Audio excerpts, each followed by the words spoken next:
নমস্কার বন্ধুরা, অলিজ কিচেনে আপনাদের স্বাগত। আজকে আমি দেখাবো বেগুনের একটা রেসিপি, যার নাম ধনিয়া বেগুন। ধনে পাতা দিয়ে বেগুনের তরকারি, নাম ধনিয়া বেগুন। এতে লাগছে বেগুন, টুকরো টুকরো করে কেটে রেখেছি, এই রকম সাইজ করে কেটে রেখেছি বেগুন। অনেকখানি বেগুন কেটে রেখেছি, দেখুন অনেকটাই বেগুন কেটে রেখেছি। ঠিক এর মতোই হচ্ছে আলুগুলো, এরকম টুকরো টুকরো করে কেটে ধুয়ে রেখেছি। এতখানি আলু লাগবে। এতে মেন যেটা লাগবে, এখানে আছে ধনেপাতা, কাঁচা লঙ্কা আর রসুন। এটাকে আমি পেস্ট করে নেব। এর মধ্যে রয়েছে, আবার বলছি, ধনেপাতা, রসুন আর কাঁচা লঙ্কা। এটা পেস্ট করে নেব। লাগবে পেঁয়াজ কুচি, টমেটো কুচি। আমি এবার শুরু করছি। এবার রান্নাটা শুরু করছি। কড়াটা গ্যাসে বসিয়ে কড়াটা গরম হয়ে গেছে। এবার কড়ার মধ্যে সাদা তেল দিচ্ছি। এই সবজিটাতে একটু তেল তো বেশি লাগেই, কারণ সবগুলো প্রথমে ভেজে রাখতে হয় আলাদা করে। হ্যাঁ, প্রথমে এটাতে আমি আলুগুলো আগে ভেজে রাখবো। আলুগুলো দিয়ে দিচ্ছি তেলের মধ্যে। আলুর মধ্যে একটু ভাজার সময় আলুর মধ্যে অল্প একটু নুন হলুদ দিতে হবে। আলুর মধ্যে অল্প একটু নুন,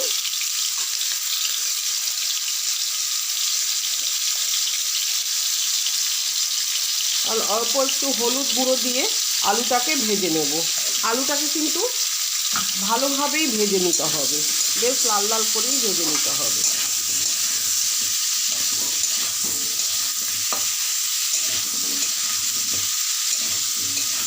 দেখুন আলুটাকে বেশ ভালো করে ভাজতে হচ্ছে।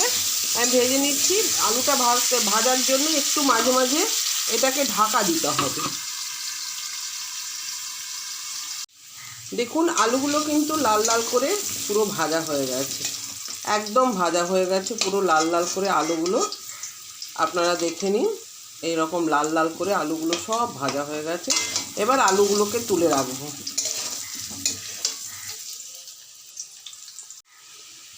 ভাজা আলুগুলোকে সব একটা বাটিতে তুলে রাখলাম।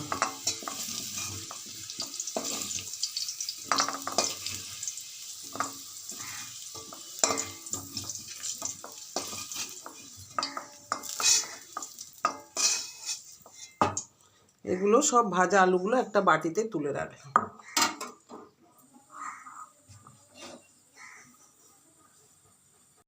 আবার কড়াইতে আরেকটু তেল দিতে হবে। প্রথমেই বলেছি এই রান্নাতে তেলটা একটু লাগে। এতে অন্য কোনো ফোড়ন দেওয়া হবে না, শুধু পেঁয়াজ কুচি আর টমেটো কুচি, আর কিচ্ছু পড়বে না। লাস্টে ধনে পাতার পেস্টটা দেওয়া হবে। হ্যাঁ, তেলটা গরম হয়ে গেছে। এর মধ্যে 3টে পেঁয়াজ আমি কুচিয়ে রেখেছিলাম, 3টে পেঁয়াজ কুচি এর মধ্যে দিয়ে দিলাম। মাঝারি সাইজের 3টে পেঁয়াজ কুচি তেলের মধ্যে দিয়ে দিলাম।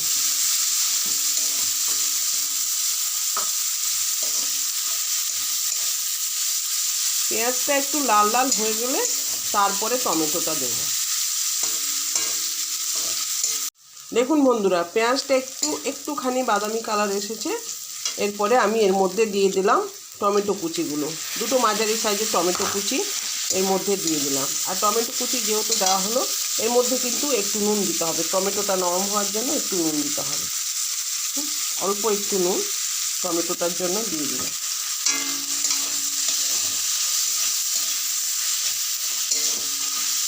টমেটোটা যাতে একটু গলে যায়, এখনকার টমেটো তো, যাতে একটু গলে যায়, তার জন্য আমি একটু ঢাকা দিয়ে রাখলাম। এটাকে একটু সময় ঢাকা দিয়ে রাখলাম। দেখুন বন্ধুরা, পেঁয়াজ আর টমেটো দুটোই নরম হয়ে গেছে। এর ওপরে আবার ভাজা আলুগুলো দিয়ে দিলাম, কারণ আলুটাই তো সেদ্ধ হতে সময় লাগে, তাই ভাজা আলুগুলোই দিয়ে দিলাম। মশলার সঙ্গে ভালো করে ভাজা আলুগুলোকে ভেজে নিই। এর মধ্যে আরও একটু নুন দিতে হবে। নুন দিলাম কারণ পরে বেগুনগুলো দেওয়া হবে তো, এই জন্য এর মধ্যে আরেকটু নুন দিলাম।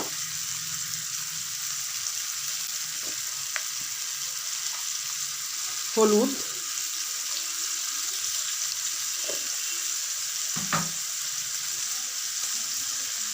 রঙের জন্য 1 চামচ মতো কাশ্মীর লঙ্কার গুঁড়ো দেব।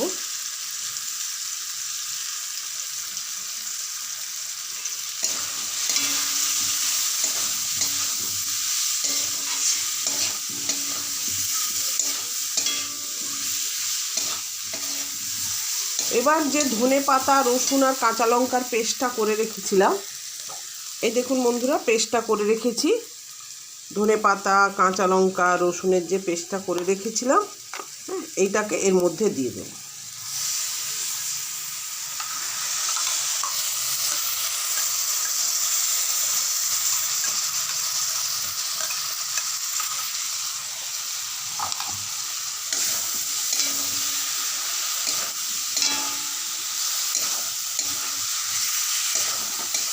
ভালোভাবে আলুটার সঙ্গে ধনে পাতার পেস্টটাকেও মাখিয়ে দিতে হবে।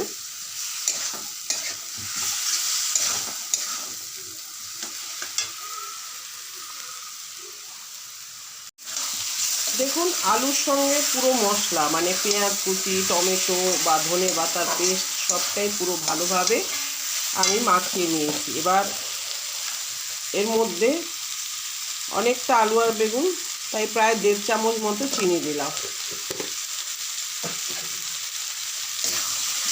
কারণ সব কিছু এখন দিয়ে নিচ্ছি একটাই কারণে, বেগুনটা দেওয়ার পর তো খুব বেশি নাড়া চলবে না, বেগুনটা তাহলে একদম গলে যাবে।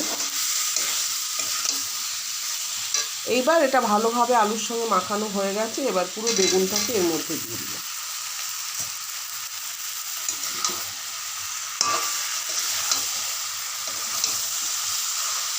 এবার ভালোভাবে মশলাটাকে, বেগুন আলুর সঙ্গে তো আগেই ভেজে নিয়েছি, পুরো মশলাটা ভালোভাবে যাতে বেগুনের সঙ্গেও মাখানো হয়ে যায়, ভালোভাবে নাড়তে হবে। এটাকে অনেক সময় ধরে নাড়তে হবে।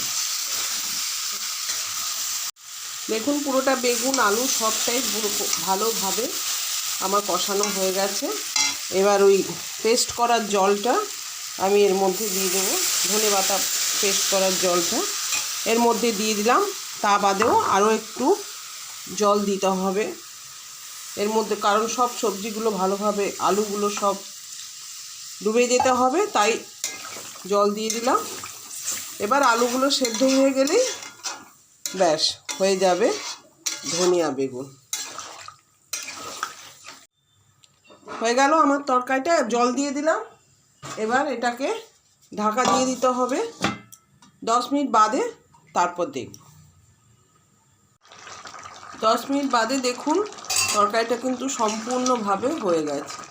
হ্যাঁ, আলুগুলো ভালোভাবে সেদ্ধ হয়ে গেছে, আর বেগুনটা সেদ্ধ হয়েছে কিনা দেখতে হয় না, সুন্দরভাবে হয়ে গেছে।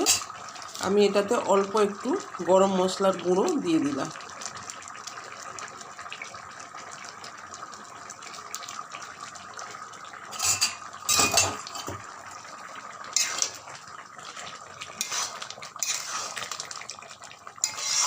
এটা আবার হয়ে গেছে, এবার নামিয়ে নেব।